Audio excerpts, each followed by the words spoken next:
Olá pessoal, irmãos, amigos, ouvintes do canal Estudos Bíblicos.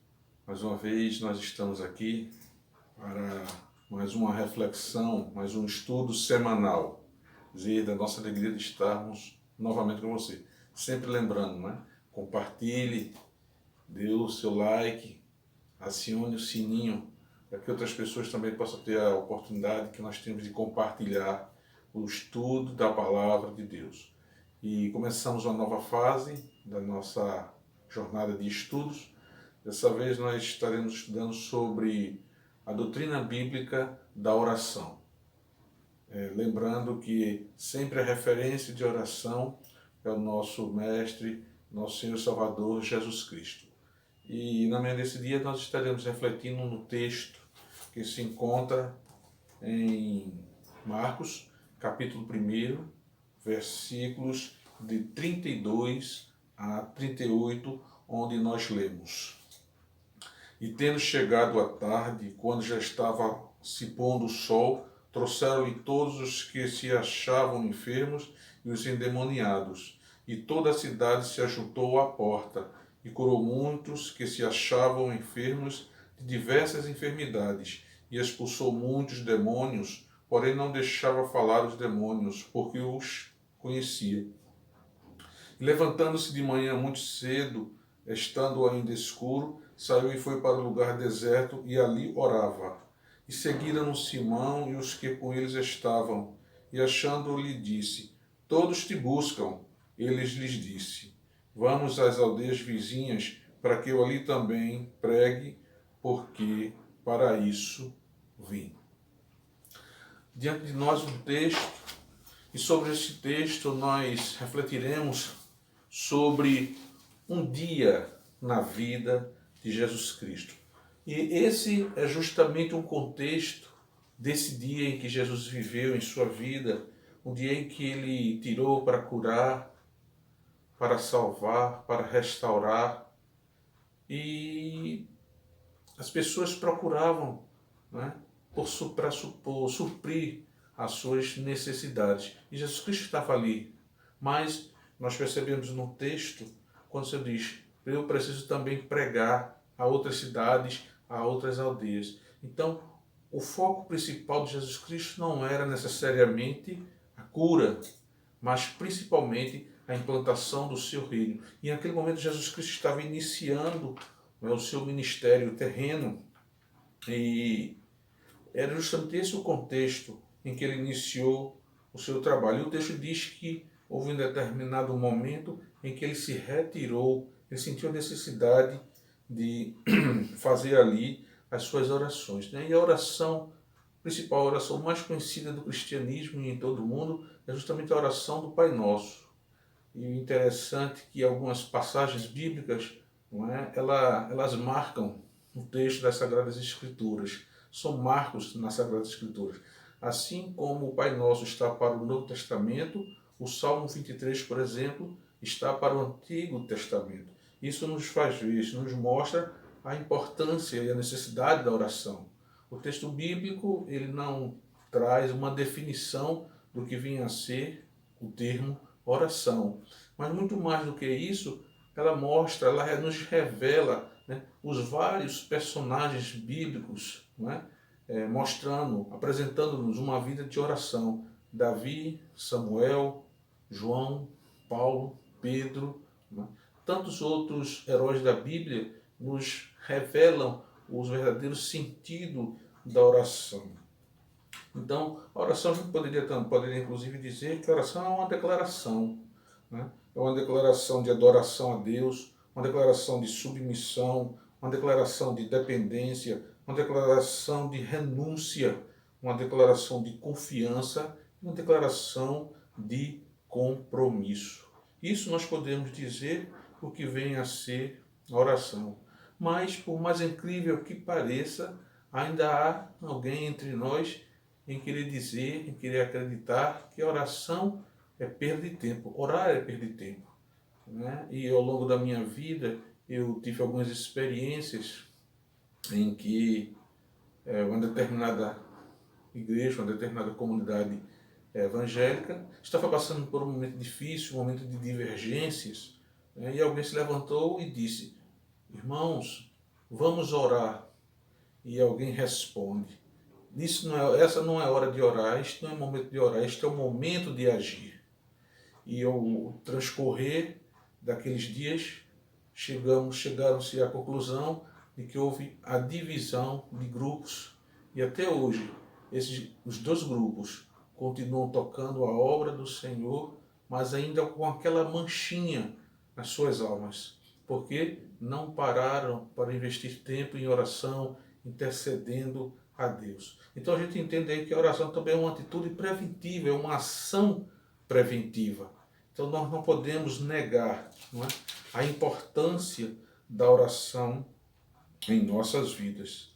Uma coisa que nós podemos dizer também é o que a oração não é. Primeiro, orar não é o meio para se fazer negócios com Deus. Os irmãos se lembram que naquele episódio da primeira multiplicação dos pães e dos peixes, né?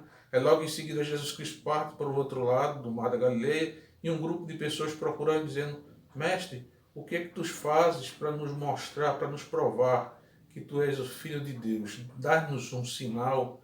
E o Senhor vai dizer: o sinal que eu vos dou é o sinal de Jonas. Então, orar não é fazer negócio com Deus. Também orar não é uma relação utilitária com Deus. O período que eu passei no Seminário Teológico Batista do Norte do Brasil, não é?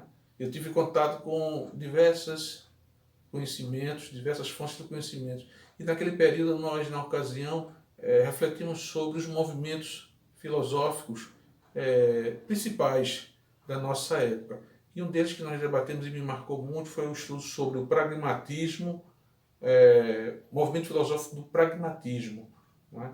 E ali, na ocasião, fizemos a leitura de alguns textos, e um dos textos diz que se para você Deus não faz diferença na sua vida, tanto importa que ele exista ou não.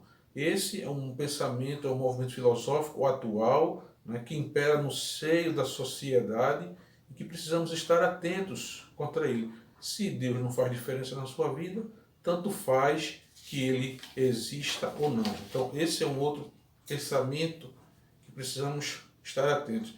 Em terceiro lugar, a oração não é um ritual religioso. Os irmãos devem se lembrar, né?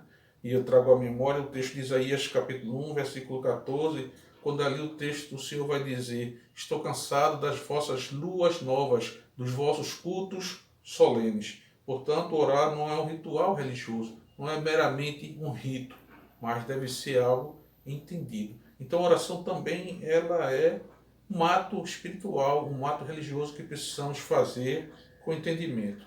Mas tem pelo menos 3 coisas ou 4 coisas que nós poderíamos dizer o que é oração. Evidentemente que esse é um conceito bastante abrangente, mas tem 4 coisas que poderíamos dizer que é oração. Oração ela é um culto racional, é um esforço intelectual, né? E aqui o racional não é do racionalismo filosófico, não, mas é do entendimento. Então, quando se ora com um entendimento. E nessa oração deve-se manter a concentração. É buscar um local, um momento, um tempo, né, para que nós tenhamos a concentração de entrarmos na presença do Deus, do nosso Deus. É trancar a porta do quarto e ali, isoladamente, nós buscarmos e entrarmos na presença de Deus. Um segundo ponto é o exemplo é que Daniel, né, orava regularmente. Pelo menos 3 vezes ao dia, Daniel orava ao Senhor. E eu fico feliz ao perceber que hoje pessoas, né, irmãos, dedicam muito mais do que 3 vezes de oração ao dia. Então, isso é agradável, visando criar um espaço comum com Deus. Veja que Moisés, quando entrou na presença de Deus ali diante daquela sarça, o Senhor disse: tira a sandália dos pés, porque o lugar onde pisas é um lugar santo. Então criou-se ali uma atmosfera favorável ao momento de comunhão entre o Criador e a criatura. Então, essas 4 situações nós podemos dizer que é oração. Evidentemente que o termo ele vai muito mais além. Um outro aspecto importante também da oração que eu gostaria de destacar é com relação à necessidade de orar. Veja que durante o dia Jesus Cristo operou os milagres, Jesus Cristo fez as curas, Jesus Cristo pregou uma palavra do reino, mas houve um determinado momento em que ele precisou se retirar para fazer as suas orações. Então nós vivemos nos tempos muito conturbados, com muitas tecnologias, não é? E com isso nós nutrimos muitas ilusões, muitas expectativas que serão frustradas e que nos causarão mal. E nós ficamos nessa dependência, nessa prisão, nesse sofrimento, ficamos reféns de todo esse corre-corre, de toda essa correria. Mas a vida passa e nós não vemos, muitas vezes, o que Deus está fazendo em nossas vidas. Deus fala conosco, precisamos ouvir. E certamente, nessas orações que Jesus Cristo fez, ele fez intercedendo por aquelas pessoas, principalmente intercedendo pelo povo de Israel. Jesus Cristo hoje, à destra do Pai, onde ele se encontra no céu, continua intercedendo por nós, não é? Pai, não peço que os tire do mundo, mas que os livre do mal. Então precisamos aprender a depender de Deus. Evidentemente que precisamos ter coisas que o homem que faz. No episódio de Lázaro, né, o Senhor diz para que eles removessem a pedra. Então o remover a pedra cabe a nós, cabe a mim, cabe a você. Agora, o retirar de dentro da cova, de dentro da prisão, aí sim, isso é com Jesus. Então precisamos depender, não é, de Deus, porque essa experiência de oração ela vai servir para nos restaurar o caráter, os valores, curar as nossas mágoas, as nossas tristezas, os nossos ressentimentos. Precisamos orar e abrir, né, com essa oração, espaço para que Deus haja em nossas vidas. Né? Como diria o meu pastor Edivan, vamos orar, orar, orar, orar até orar. Não é? Então, a oração nunca é demais. Nós nunca aprenderemos e alcançaremos a plenitude do conceito de oração, mas precisamos prosseguir em oração. Portanto, com a oração, faça o mundo girar pelo poder da oração. Faça o mundo girar pelo poder da oração. E que o Senhor Deus nos abençoe e prossigamos em estudar, em compartilhar os ensinos da palavra de Deus. Oremos.